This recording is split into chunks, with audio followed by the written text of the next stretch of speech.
We have with us today a lag on the drum roll, as always. I pressed it and it's not working. Is it going to work now? All right, sorry, you don't get a drum roll. I tried. Maybe I'll just edit it in. All right, here's the drum roll for you. Aha. Okay, there we go. Perfect. There's the drum roll. It actually worked. So we have with us today Matthias J. Diaz, and thank you for your patience with the technical difficulties as always. And as he mentioned just before this, we are across the Atlantic from each other, so there might be a little bit of a delay, a little bit of lag. So if we stare blankly at each other, we're just waiting for that lag to catch up. So before we get into your writing, go ahead and tell me a little bit about yourself. Who is Matthias? Well, I'm born and raised here in Germany, where I still am, and 37 years old. I studied political science at the Netherlands in Maastricht and Amsterdam, with a brief stint in Budapest in Hungary.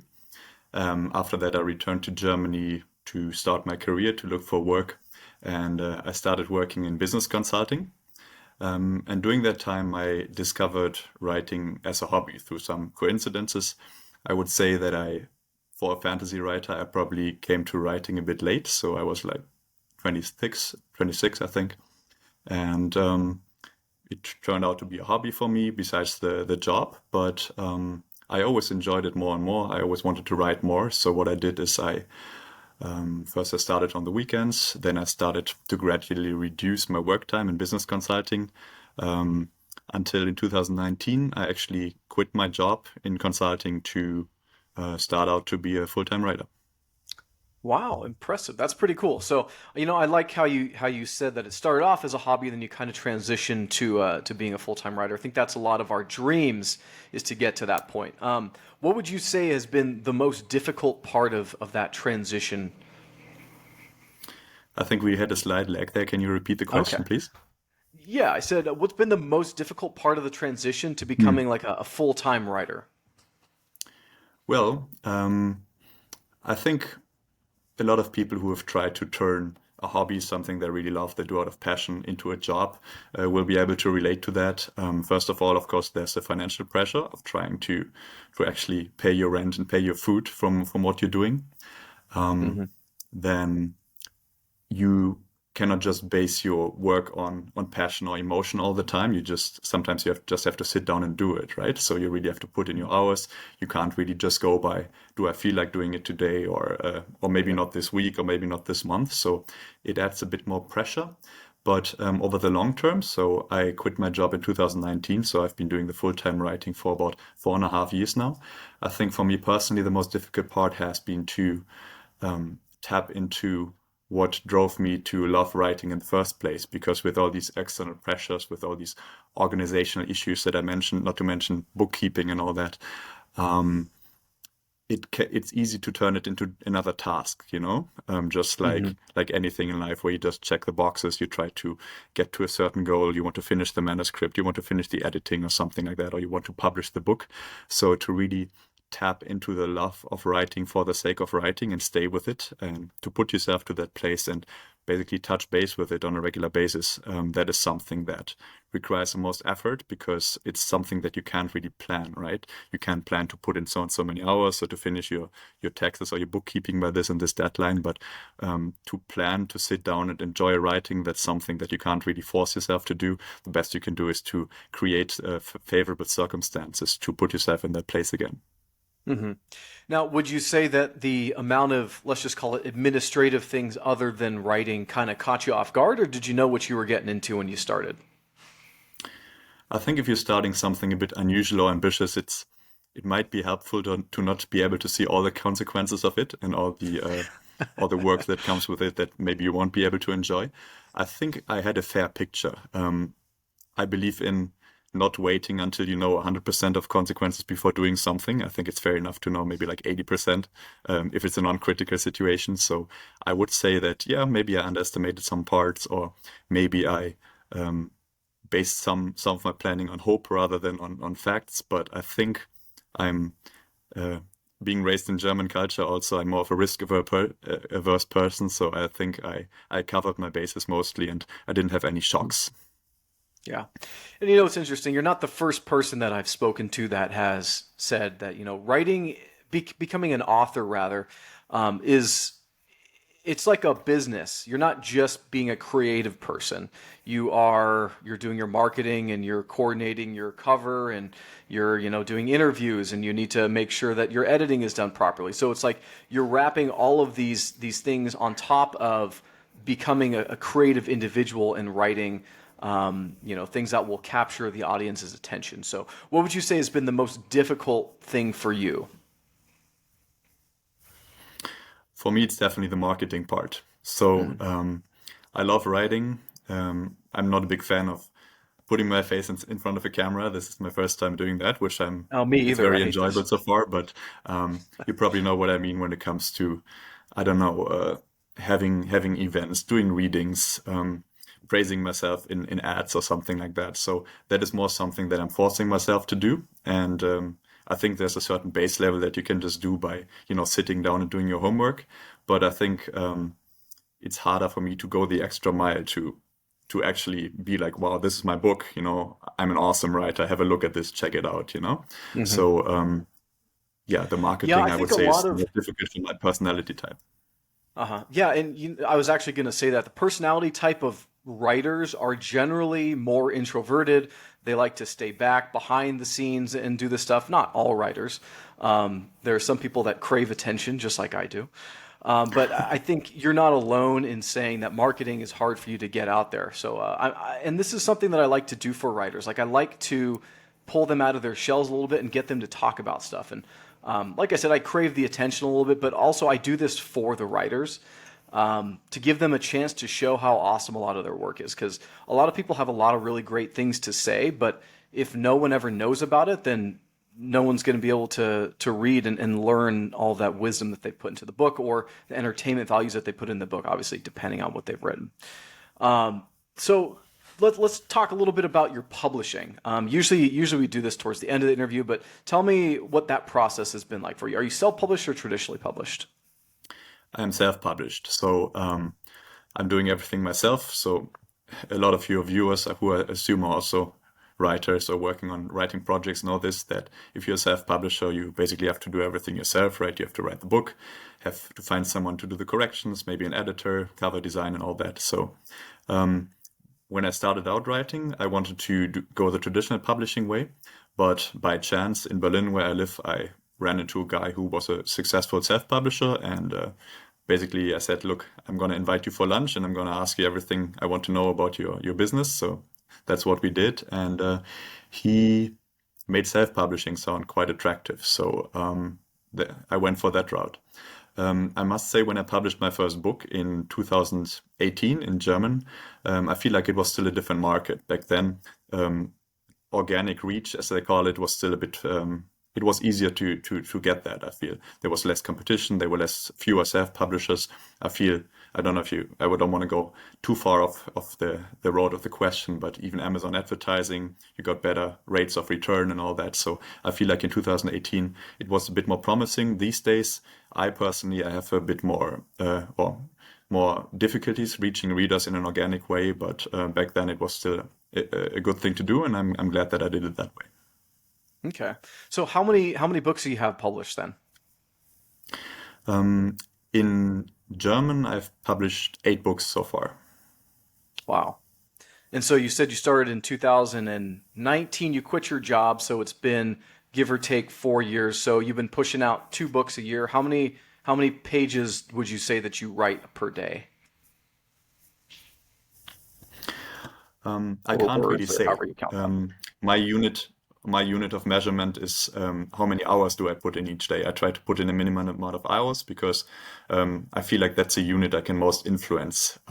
Sometimes I write only maybe three pages a day. Sometimes it's like 8 pages or something like that. But I don't really track pages, so I can't give you a clear answer on that. Okay. And how many hours is your goal? Well, I had to learn the hard way through the years that my my ceiling for productive writing is around maybe 5 hours a day or so. Unless I'm really in a flow state where, you know how it is. It just comes out naturally. But on a regular work day, I would say my average is about 4.5 or 5 hours of not just sitting in front of my computer, but actively writing. And after that, Hmm. my brain is sort of fried.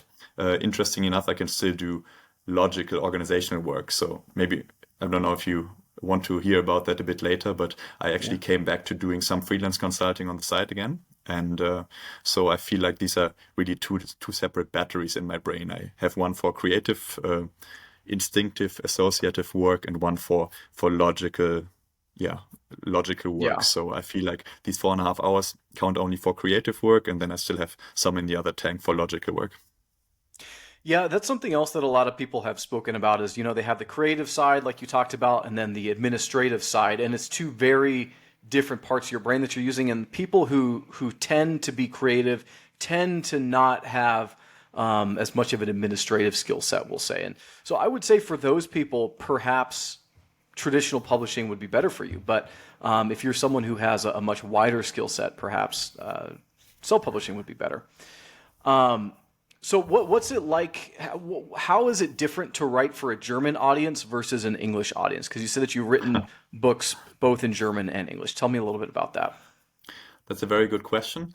Um, the book that I'm talking about today, The Legacy of the Witch Hunter, is actually my first book in the English language. So I have translated as a service provider. I have translated books from English to German, but this is my first book that is in the English language, and it's in the pre-order phase at the moment. It isn't published yet, so I can't really say yet if in how far English-speaking audiences react differently from German-speaking audiences.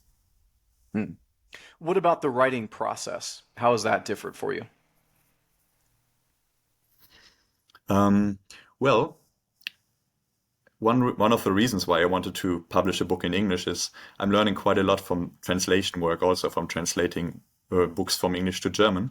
I feel that translating books from English to German has improved my German writing also. First of all, I'm learning a lot about the practice of language.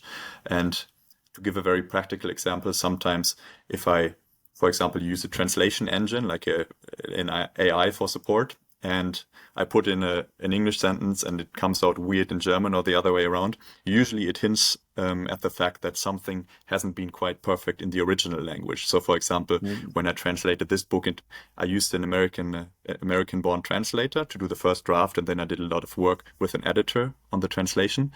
But one of the things I learned was usually if I translate something with an engine into English and it comes out weird, that wait a minute, I have to look at my German writing also to see if it's done the best way. So this is definitely something that is different from the process of just writing in your original language. It's Okay. easy to develop blind spots or to, make mistakes and not being aware of them. Hmm. Yeah. That's something that I will probably never have to deal with. I speak some Spanish, but probably not well enough to write an entire book about it. So I'll just stick to English for now. So you mentioned the legacy of the witch hunter. Tell me a little bit about the plot, spoilers if you'd like. Sure. I'm going to give you a short summary. So it's an urban fantasy novel set in Berlin, kind of inspired by me living there and wanting to write something about that particular place. Um, the summary of the plot is the following. There's a young student in Berlin, Robert, who isn't doing very much with his life, and out of nothing, he gets a note from a notary informing him that his uncle Alois died, an uncle that he only met once in childhood, and that Robert is supposed to inherit a very nice house, a big villa in Berlin from his uncle that he only met once. And of course, Robert's very happy. He assumes that just some riches, some easy fortune just fell into his lap. But then as he goes there, he discovers a trail of letters from his uncle that paint quite a strange picture. His uncle is calling himself a witch hunter and claiming that Robert, too, being from the same family, is part of a bloodline of witch hunters, and that he has to accomplish something that all his combined ancestors, his witch hunter ancestors, have failed to do. So Robert is in this state of disbelief. He's still wondering if his uncle has been a madman and he just wants to inherit the villa. But then, of course, some things happen that convince him that maybe there is another hidden world below our world where witches and wonder and magic and such things actually exist. Hmm. Cool. So tell me a little bit about this magic in your universe. Um, would you say that it's very upfront in your face, kind of like Harry Potter, or is it kind of like behind the scenes with some mystical things? Like, what's your magic system? Um, I like books where that start very much in the normal world that we can very much relate to, and where magic or anything otherworldly is as strange and alien to the protagonist as it would be to us. So I really like books that lean in this direction, and that's also what I'm trying to do with the Legacy of the Witch Hunter. So Robert starts out firmly in the normal world, and then slowly other elements come creeping in, and as the book progresses, maybe they escalate a bit more or come to the surface, but I try to stay in the realm of plausibility. When it comes to magic systems, I've seen this lecture by Brandon Sanderson a while ago where he talks about two possible magic systems. I forgot which names he chose, but one is very much in the realm of wonder. It never really gets explained. For example, if you think of the Lord of the Rings of Gandalf dying and resurrecting as Gandalf the White, you have this sense of wonder, but you don't really get like a logical explanation what happens. So that is one way of producing magic or displaying magic in a book, and the other way is more like the systematic way, where like, okay, these are the 5 ranks of sorcery, and if you're a level 1 fire mage, you can do this and this and this. So it explains it in a very logical way. I think I lean more towards the intuitive way of just presenting wonder without fully explaining it, but I also brought in some organization and order, especially also on advice of my editor, to give readers a sense of orientation, because sometimes it can be a bit, you can feel a bit lost, or it can feel a bit Deus ex machina, like the author is just making something up because it's convenient to him. So I would say my magic system is situated between the two, between like the sense of wonder magic that doesn't fully get explained and the systematic magic where the author gives you all the rules. And so, what time period does this take place in? Is it present day? It takes place in 2019, so it's very present day, yes. Okay. And you said it takes place in Berlin. Did you draw any inspiration from any real life events or places for writing this? Yes, I did. So the story is set around Halloween in Berlin. So the condition for Robert inheriting this villa is that he spends the night before Halloween alone in the villa. And this Halloween in Berlin setting is very much inspired by real events. All the places that I describe, I've personally been there. I've tried to kind of pick up the vibe there. I've tried to imagine what kind of wonders could be under the surface. I'm also trying to give the reader a bit of an impression of the entire Berlin atmosphere, which is often a bit like rough and wild and adventurous and has a certain darkness to it. So yeah, the places I weaved in, I specifically thought about, okay, what is particular about this place that could serve this particular scene. Okay, got it. And when you're writing this, would you say that you have any like messages that you're trying to get across to your audience, or are you just like, hey, I like to write a cool fantasy book, and this is what I popped out? That's a good question. In my fantasy writing, this is another topic, but when I started writing, I wrote 3 books of a fantasy series, and then in that series, I tried to convey some messages about my own view of the world or philosophy or mythology. But then the Legacy of the Witch Hunter was a bit like I wanted to take a breath of fresh air. So I had spent years crafting this fantasy world, and then I was like, okay, now I want to do something different, a standalone book that's set in modern times and all that. So with the Legacy of the Witch Hunter, I just basically tried to have fun, to come up with I had this base fun idea that I woke up with some morning, and I wrote down the first 3 or 4 chapters as like a short story. I just kept going for a few hours. I just woke up with it. And then I let it sit for a couple of years. And then when I felt I needed a break from my fantasy series, I remembered this short story that I've written. And I was thinking maybe I can make a full-sized novel out of it. And then I went back to it, and I thought it had promise. And I did a lot of research. And that's how I wrote this book. But for me, it's about having fun, about combining Hmm. some things that I enjoy. Berlin, I weave in a lot of real historical events. I love writing about quirky characters to carry the narrative. So I was just having fun with it. Awesome. That's cool. Um, yeah, final question, I guess, before we get to your excerpt, which would be, what did your family and or significant others think when you told them that you were going to quit your job and start writing full time? What were their reactions? Yeah. Um, I must say my family was quite supportive of me.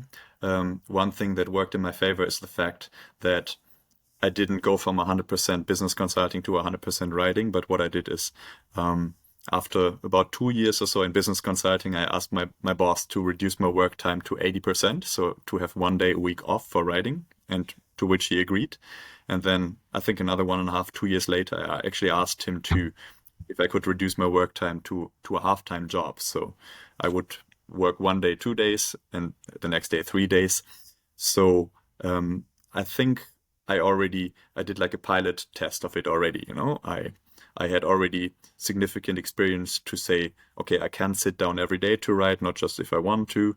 I've already finished some books. I've already published some books. So I feel like the fact that I had proven that it's not just some idea I have in the moment, but that I have been consistently pursuing this for several years and could show for some results. That definitely helped with the acceptance. But of course, there were some concerns about how is it going to be with your pension and how is it going to be with financial security. In that respect, it might be a bit easier to be in Germany compared to the US because we do have some, I would say, supportive social system. I even managed to convince the state to give me some funding for the first year. I wrote a business plan. I showed them what I already published. I did financial projections of where I thought this job could go. So I'm not sure if I would have done what I did if I A, wasn't living in Berlin where everybody's trying something strange, and B, in a state with a strong social system where I knew I Hmm. wouldn't end up homeless or without food. Yeah, that's really cool. I did not know that the government over there had systems in place for that. I'm half German. Maybe I'll have to look into moving over there. Cool. Well, hey, I really appreciate talking to you about this. Why don't you go ahead and read your excerpt now? Okay, right. So what I'm going to read to you is basically the first few pages of the book so that you can get an idea about plot, setting, atmosphere. So I'm just going to jump right into it. Did you understand all that, Mr. Turvin? The notary asked, peering over his glasses. I'm not sure, Robert said, chewing his lip, drumming his fingers over the armrest of his leather chair. That was kind of a lot to take in. Sighing, the gaunt old man leaned back behind his heavy desk and pushed his glasses up. Golden lamplight illuminated the massive furniture that filled his antiquated office. Over the course of their meeting, what had started as a grey October afternoon had turned into darkness. Your Uncle Alois was an unusual man, Mr. Tevin, the notary continued. The fact that he appointed you as his sole heir, even though you have not heard from him since childhood, speaks for itself. He lived an extremely secluded life during the years leading up to his unfortunate passing. Nevertheless, I can attest that he was legally competent when he came here just a few weeks ago to deposit his last will. And that's regardless of whatever fictitious titles he ascribes to himself in the papers. May I? Robert asked. The notary gestured for Robert to help himself to the papers. His gaze shifted to the grandfather clock tucked between the bookshelves on the wall. Robert grabbed the pages and skimmed through their typewritten text once more. I, Alois Burmantel, the first line read, Venator Maleficorum of Berlin. Robert looked up. And you are sure? The notary nodded. Witch hunter, he said. There can be no doubt. The term means witch hunter in Latin. Robert shook his head. How could it have come to this? Uncle Alois's isolation must have caused him to slip into madness. No wonder Dad broke off all contact with his brother and never wanted to speak of him. The notary pulled out a gold pocket watch, glanced at it, and raised his eyebrows. Unfortunately, I have another appointment this evening, he said. So if you could just bring this matter to a close. One night, Robert assured himself. I spent one night in Uncle Alois's old house, and after that it's mine. One night alone. That's how your uncle has determined it, the notary confirmed. It's a nice house, by the way, I assure you. Spacious, and in Berlin-Zeeland, an excellent location. No hidden mortgages? Robert inquired. You're absolutely sure? Young man, the notary replied, arranging the stack of documents in front of him at a right angle. This property has been in possession of your family for over 100 years. I have been doing my job for over 30, so I can assure you. And it really has to be tonight? Robert interjected. I mean, I already had other plans for the evening. Tonight, the notary insisted. That's how your uncle arranged it, the night before All Saints' Day. So now, if you could be so kind. He turned a page so it faced Robert.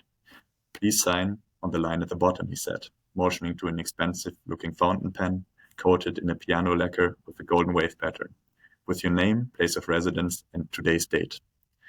Thanks, I've got my own. Robert pulled out a blue plastic pen, but hesitated just before reaching the line. A tingle spread through his chest. Now that he had it before him under hand and seal, the full weight of the realization hit him. This is really happening. I will be rich, just like that. By sunrise, I will be a made man. Do you think Uncle Alois was dangerous? He asked. I mean, this all sounds so easy. What if he really believed he was a witch hunter? What if he set up traps in all the house?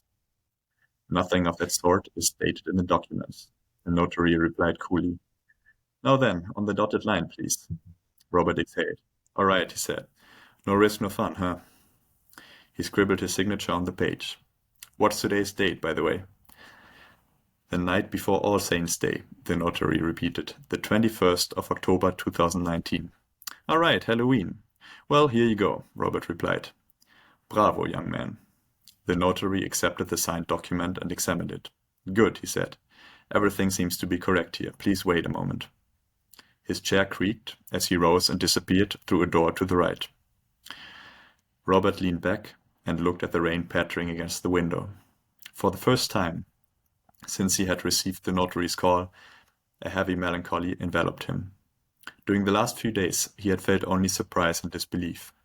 Now, however, the realization hit him. Alois, his father's brother, was dead. In rational terms, that fact should hardly have bothered him. The man was basically a stranger. They had met only once and spent no more than a week together. Nevertheless, Robert realized that the encounter, all these years ago, had left something in him. A connection with his uncle that had laid dormant in some dark corner of his mind, and that was now reawakening. Now then, the notary said, interrupting Robert's thoughts as he returned from the other room and handed him a thin folder, a padded envelope. What's all this? Robert asked. More documents that I am to hand over to you in the event that you agree to your uncle's terms, which you have just done, the notary said. If you'd please sign here once more as confirmation. Robert signed the document and opened the folder. It contained more pages written in typewriter script. Reading material for later, I guess, he thought. He tore open the envelope and was surprised to find 3 modern security keys inside. Based on the somber tone of Alois's will, he had expected heavy keys made from tarnished iron, like in a horror movie. The notary hummed to himself and slipped the receipt into a folder. Lovely, he said. Then we are done here. Great, Robert said, sighing. What a day, anyway. Will you be celebrating tonight? He asked, trying to lighten the mood. Celebrating? On what occasion? Well, Halloween, Robert replied. The notary mastered another sigh. No, he said. I do not celebrate Halloween, nor do I celebrate the winter solstice or World Confetti Day. I trust you'll be able to find the way out on your own. Well, yes, thank you, Robert said. The old man's pale hand reached out toward Robert, who grasped and shook it. Regarding the transfer and the deed, Robert began. Call me next week, the notary cut him off. We make an appointment. Hands still grasped. The old man pulled him across the room into the hallway. Thank you very much, Mr. Terwin, and have a nice Halloween. The redwood door of the office slammed shut between them. Robert found himself in a stuccoed stairwell that was more spacious than his entire apartment. Slightly dazed, he turned and descended the red rugged stairs. I still can't believe this is real. A fortune falling into my lap. But why did Uncle Alois pick me, of all people? That's where I'm going to end it for now. All right, awesome.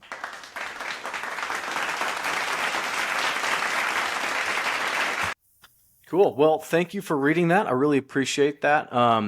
Definitely full of intrigue for what's going to be happening next. Any final comments before I let you go? I guess if anyone listening to this is also writing, I'd say stick with it. Put in your hours. I think that's even the most important part. That's the part you can influence. A lot of people I talk to, they're also wondering if am I really a real writer? What does it take to be a real writer? And I think it's quite simple. You're a writer if you sit down and write. So it doesn't matter if you're doing it full time or if you're doing it part time or if you're doing it every weekend or every month. If you sit down and write, you're a writer. So I think stop questioning yourself and just sit down and do it. Awesome. Well, Matthias, thank you very much and have a good day. Yeah, thank you.